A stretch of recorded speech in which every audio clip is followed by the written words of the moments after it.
Sorry. মামা মামির লগে রাইখা আমারে তোরা এই গুরুত্ব পাওয়ানো হয় নাই। কেমন আছেন? ভালো। আপনি এখানে? এক বন্ধুর সাথে আসছিলাম। ও হচ্ছে গার্লফ্রেন্ড সামলাতে আসছে। মানে হালকা একটু মনোমালিন্য হয়েছে দুজনের মধ্যে। পোলাপানের যে সাহস, মানে নিজেকে সামলাতে পারে না, কিন্তু গার্লফ্রেন্ড সামলানোর মতো দুঃসাহস দেখাতে কার্পণ্য করে না। আপনি তো মনে হয় এসব খুব ভালো সামলাতে পারেন। না না, আমি এই দুঃসাহস দেখানোর সুযোগ পাইনি বা করিনি দেখি আমি আজকে সিঙ্গেল। আচ্ছা, আপনাকে দেখলে বা আপনার ব্যবহারে তো একবারও মনে হয় না। Very bad.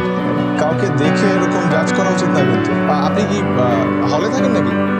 আমি এখানে একটা ফ্রেন্ডের সাথে দেখা করতে এসেছি হলে। আচ্ছা আমার বাসা উত্তরাতে। আচ্ছা। তবে হলে পরিবেশটা ভালোই লাগে। আপনি কি আসছেন না চলে যাচ্ছেন? চলে যাচ্ছি, আসছি তাহলে। হ্যাঁ হ্যাঁ ঠিক আছে। আচ্ছা শুনুন, জি। আপনি তো মনে হয় আমার কাছে একটা ট্রিপ পান। পেতাম তো। চলুন আজকে আপনাকে তেহারি ট্রিপটা দিয়ে ফেলি। সত্যি সত্যি